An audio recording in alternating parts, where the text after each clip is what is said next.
크로노아크 1편, 브리튼 섬의 시작, 스톤헨지와 고대 문명.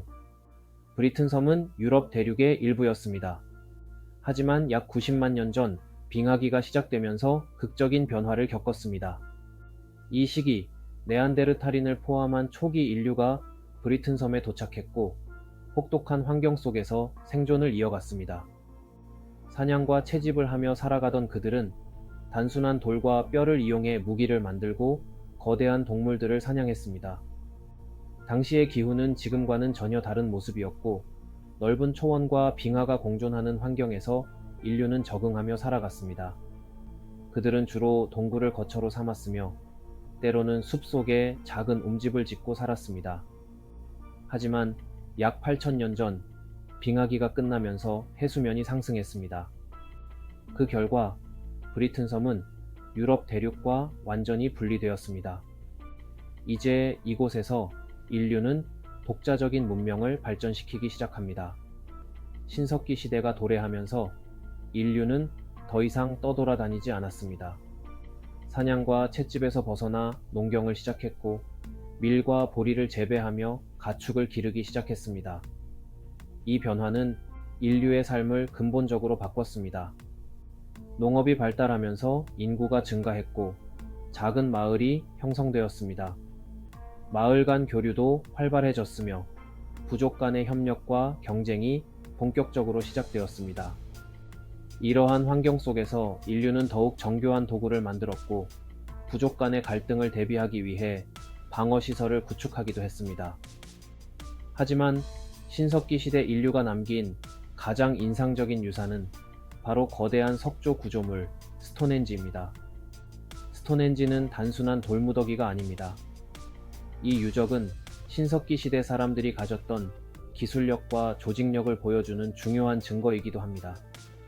스톤헨지를 건설하기 위해 사람들은 웨일즈에서 약 240km 떨어진 곳에서 무거운 돌을 운반했습니다.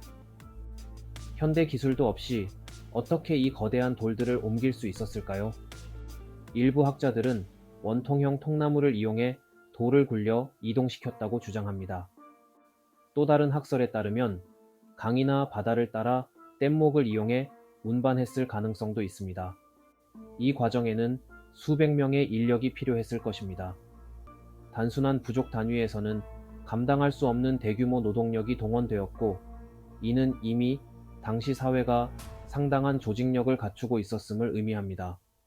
하지만 그들이 이토록 거대한 노력을 기울여 스톤헨지를 건설한 이유는 무엇이었을까요?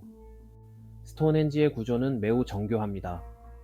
돌들은 일정한 패턴으로 배치되어 있으며 태양과 달의 움직임과 정교하게 일치합니다. 매년 여름과 겨울 지점이 되면 태양이 스톤헨지의 특정 지점과 정확히 맞아떨어지는 현상이 발생합니다. 이러한 점을 고려할 때 스톤헨지는 단순한 종교적 장소가 아니라 천문학적 도구로 활용되었을 가능성이 높습니다. 신석기 시대 사람들은 하늘을 관측하며 계절을 예측했고 이를 농경 생활에 적용했을 것입니다. 그러나 스톤헨지는 단순한 천문 관측소가 아니었을 수도 있습니다.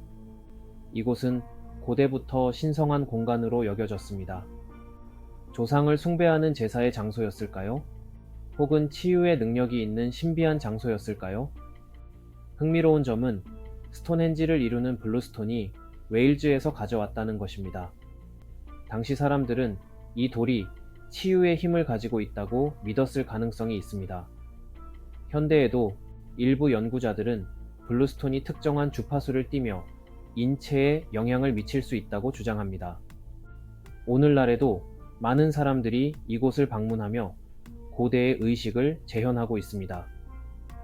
스톤헨지는 이집트의 피라미드나 이스터 섬의 모아이 석상과는 다릅니다. 피라미드는 파라오의 무덤으로 사용되었으며 모아이 석상은 특정 지도자를 기리는 기념물이었습니다. 하지만 스톤헨지는 특정한 인물의 무덤이 아니라 공동체 전체를 위한 신성한 공간이었을 가능성이 큽니다. 이 유적 근처에서 발견된 인간 유해는 특정한 의식이 수행되었음을 시사합니다. 즉, 스톤헨지는 단순한 천문 관측소나 기념물이 아니라 복합적인 역할을 수행한 중요한 장소였을 것입니다.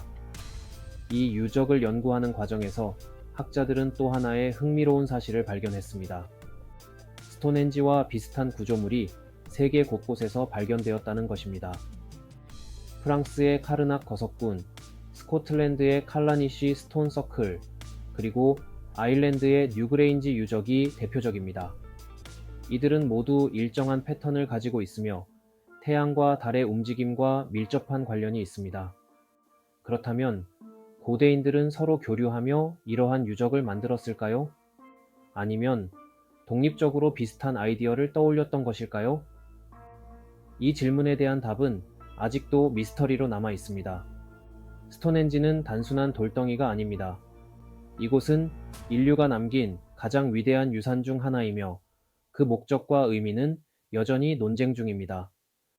하지만 한 가지 확실한 것은 이 유적이 신석기 시대 인류의 뛰어난 기술력과 조직력을 보여준다는 점입니다.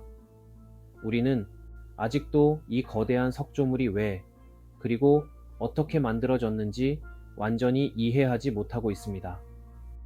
앞으로의 연구를 통해 더 많은 비밀이 밝혀질 것입니다. 그러나 이 이야기는 시작에 불과합니다. 브리튼 섬의 역사는 이제 막 첫 페이지를 넘겼을 뿐입니다. 다음 편에서는 브리튼 섬에 도착한 켈트족과 드루이드의 시대를 탐험해 보겠습니다. 그들은 어떤 문화를 남겼을까요? 그리고 그들의 영향은 현대까지 어떻게 이어지고 있을까요? 크로노 아크 구독하고 함께 시간 여행을 떠나요.